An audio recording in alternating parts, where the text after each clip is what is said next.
Welcome back to the second core stream of this week. Well, where had we left off? Well, we had talked about the age of learning and of exploration.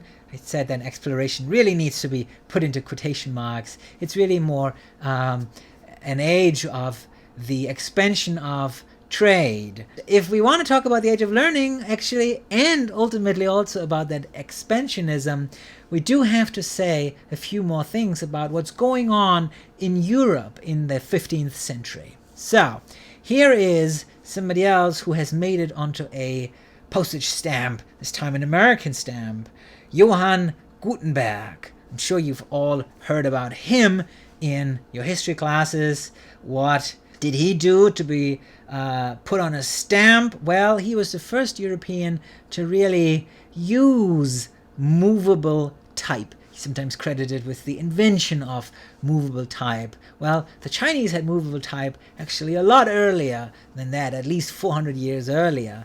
But he was, of course, the first to use it in Europe. And his invention made the reproduction of knowledge and the spread of ideas much cheaper and much easier. So in a way we can think of him and the printing press as the social media of its day. And what kind of knowledge are we talking about? Well, we're talking about all sorts of knowledge, including knowledge that was spread, at those new centers of learning, those universities we talked about earlier. But there is something very important that relates back to our topic today. And that has to do with this fellow who also made it onto a stamp. This is a Finnish stamp, so he's going to be important. His name, Martin Luther, 1483, 1546. Now, what does he have to do with Sino-Western relations? Again, I'm sure you have studied him in your history lessons, world history classes, 15 and 17. He publishes the 95 Theses, criticizing the sale of indulgences by the Catholic Church and insisting that the Pope had no authority over purgatory, right? So he essentially challenges the Catholic Church. How does he do that? He argues that faith in Jesus is the only way to receive God's pardon for sin, urged a return to the principal tenets of the gospel: faith, humility, devotion. Guess what? The Catholic Church did not like it. But Martin Luther continued. In 1534, he translates the Bible into German. And this was really a big deal because for the first time, the Bible was available in a vernacular language, a language that people could actually understand, they could easily read. Before, it would have always been in Latin. Now, during the 16th century, the Reformation, which is that movement that Martin Luther essentially kick-started, began to challenge the religious and political hegemony of the Roman Catholic Church and the papal authority in Rome. And all these dangerous and subversive ideas of the Reformation then spread across Europe thanks to Gutenberg's printing press, right? So you see how all of these things actually are connected, and as you will see in a while, it actually also has something to do with Sino-Western relations.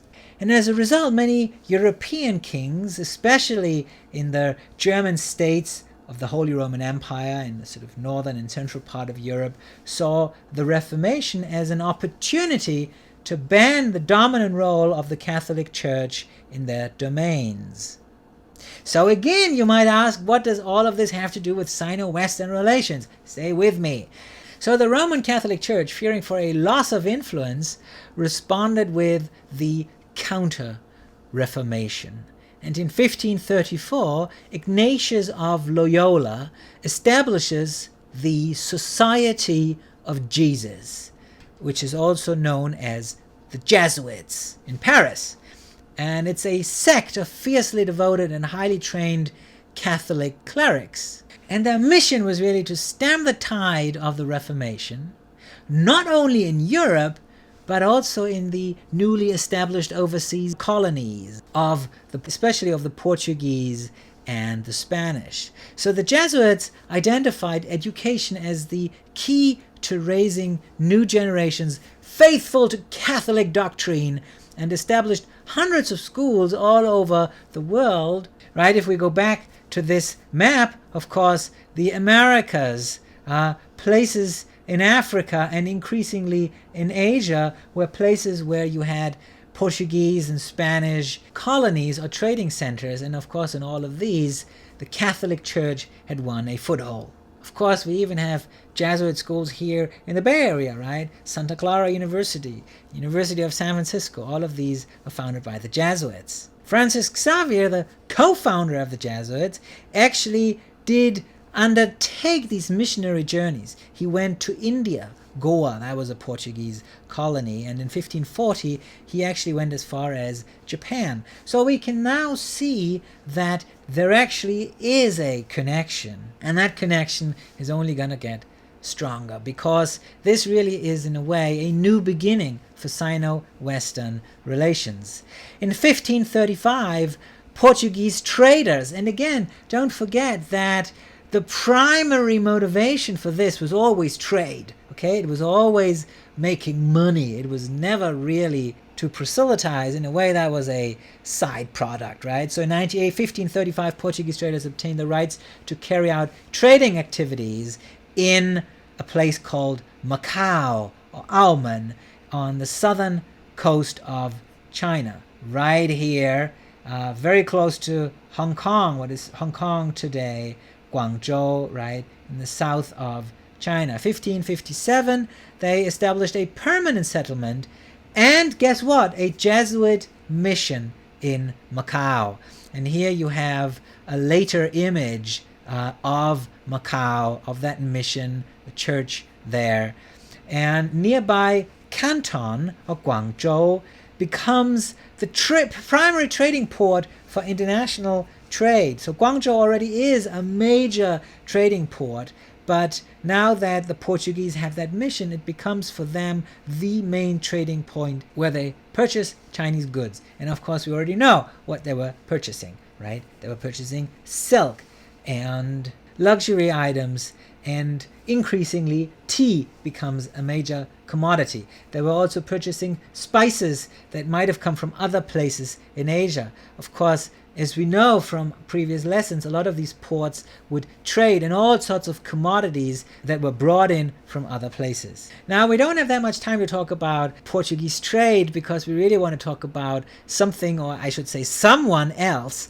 But if you're interested, I posted under additional resources on iLearn a fascinating book chapter called Medicines and Misunderstandings, Tome Pires, 1511-1521. And Tome Pires is somebody who also made it on a stamp, right? Stamp of Macau, República Portuguesa. So he must be quite important. And this chapter is fascinating in that it really shows us how the Chinese reacted and thought of those Portuguese traders / explorers, and how they dealt with them, at least in these early stages of the Sino-Western encounter. Now, I don't want to spoil the text for you if you plan on reading it, but remember what I said about Zheng He, that he would not have been impressed by Portugal, that he, if he had gone there in the 15th century. Well, in the 16th century, the Chinese weren't amused or impressed by those Portuguese either. So, read this text. It's very, very, very interesting. But the person we really want to start talking about is somebody else who made it onto a stamp, and a Chinese stamp no less. His name, Matteo Ricci. In Chinese, Li Ma Dou. Matteo Ricci was born in Italy, 1552. He went on to study law in Rome, but then in 1571 he joins the Society of Jesus, the Jesuits. And why? Maybe because he was a bit of an adventurist. He wanted to go abroad. He wanted to see the world. He wanted to maybe take the Catholic faith beyond the confines of Europe. So in 1577, he volunteers for overseas mission work. And he travels to Portugal and from there embarks on a Portuguese carrack for India the following year. 1578 to 1582, Ricci remains in India, in Goa, but then in 1582 he eventually arrives in China, in Macau, and he establishes residence in Zhaoqing in Guangdong province, a little north of Macau. In 1593, Ricci changes Buddhist garb, what he had worn at first, for Confucian robes, and that's what he's sort of pictured in on this stamp. We'll talk more about the significance of this next week. 1595, he leaves Guangdong province for Nanjing, where he settles for a while, but then eventually in 1601, he established a residence in Beijing, where he then also dies in 1610, so he never returned to Europe. And Matteo Ricci really is one of the key figures in Sino-Western relations, which is why we're going to spend a lot of time talking about him. And I've actually put 2 sets of readings up on him on Ireland for you this week. And the first one is an essay entitled Matteo Ricci, Pioneer of Chinese-Western Dialogue and Cultural Exchange, which gives a very nice overview of him and his significance. And this is your assignment. This is going to be a fun assignment. What I want you to do is to imagine that you are a Chinese Ming Dynasty government official in Zhaoqing, and Matteo Ricci has just arrived. He has taken residence, and based what you have learned about him, of course, right, you are sort of not really a Ming Dynasty official. You've read that article about, that chapter about him, Matteo Ricci, Pioneer of Chinese-Western Dialogue, right? You pretend to be a Ming Dynasty government official and you write a letter of about 300 words to your superior in Beijing, informing him what kind of person this Matteo Ricci guy is. And I want you to address some of the following questions. Where is he from? What does he believe in? Why did he become a Jesuit? Where has he lived? Why did he come to Asia? Why to China? When and how did he come to China? What did he do when he first arrived? Which languages does he know? What does he plan to do in China? Does he have skills that might be of use to China? Is he dangerous? Okay, so when I ask you where is he from, what does he believe in, please remember that the Chinese do not know where Portugal or Italy is. They don't even know what it is. And of course, they certainly don't know what the Roman Catholic faith is. So you got to be a little bit creative in explaining to your superior what this fellow is all about. And then, of course, there's another little reading quiz. And I posted a few letters that Matteo Ricci wrote to his friends and colleagues back in Europe. And I want you to read at least 1 or 2 of them. Actually, if you want, read all of them. They are absolutely fascinating. And in a few sentences, describe which aspects Ricci finds noteworthy about China, about the challenges he's facing, about his hopes, his expectations, and about his encounters with the Chinese people. You might want to focus on the outbound journey, the Chinese language, the lay of the land, geography, nature, demography, Chinese science, Chinese bureaucracy, Chinese people, Chinese beliefs, Chinese religion, Chinese books, literacy, etc. And something that you might want to bear in the back of your mind, because we're going to return to this question over and over again, why do you think Matteo Ricci kept praising the intelligence of the Chinese people and emphasizing that they might be receptive to the Jesuit teachings in his letters to his friends and superiors in Europe? And I'm going to leave you with a little snippet from one of these letters, translated into English conveniently, where he talks about his experience of learning Chinese.